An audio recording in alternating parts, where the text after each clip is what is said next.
O'tgan ishlar uchun xafa bo'lish o'sha ishlarni orqaga qaytarib bermaydi, birodarlar. Siqilishlik u ishlar uchun uni tuzatib qo'ymaydi. G'am qilish uni isloh qilib bermaydi.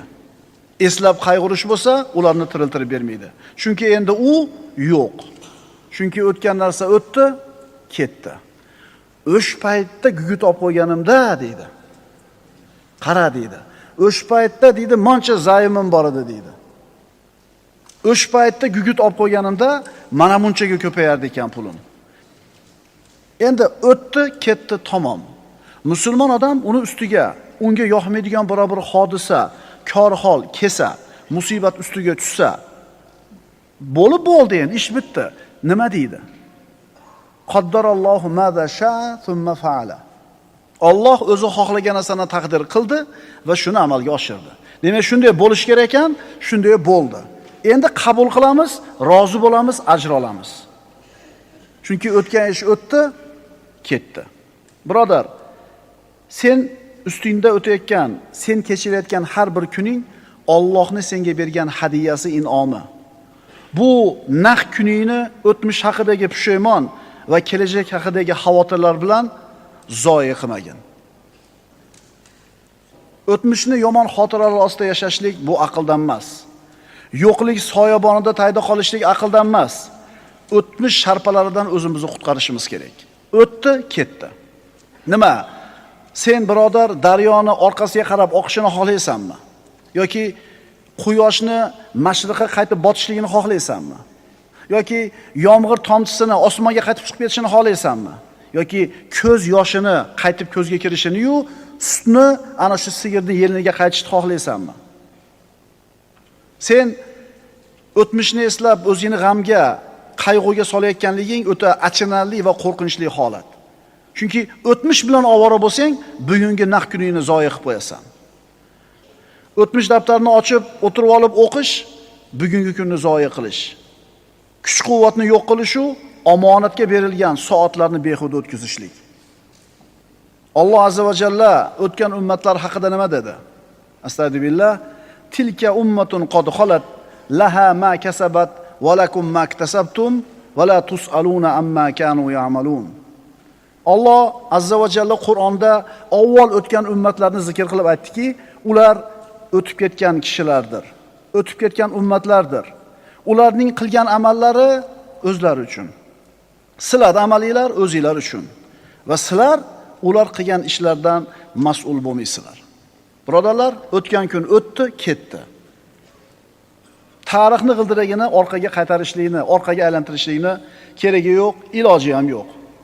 Zamonning o'lib bo'lgan jussasini qabrini ochib, tiriltirishga urinma.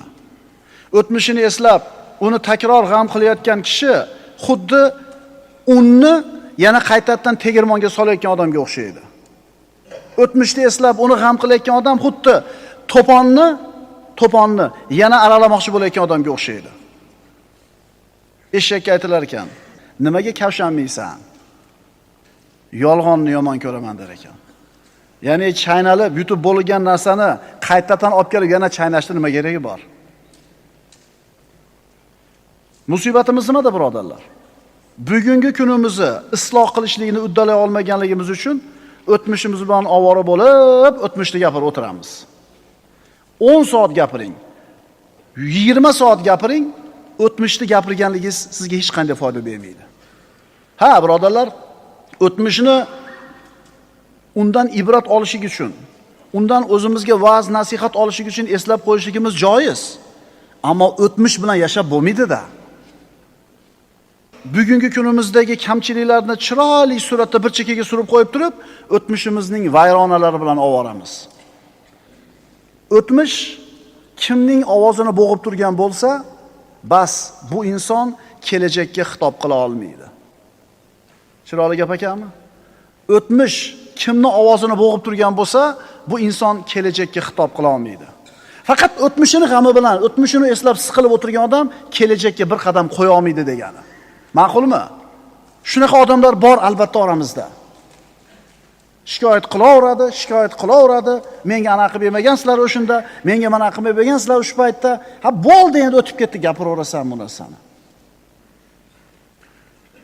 Yana o'tmish haqida yana bir ajib gap. Kim o'tmishga qaytaveradi? Kim o'tmishni eslaveradi? Bugungi kunida quvonchni topmagan inson o'tmishiga takror qaytaveradi.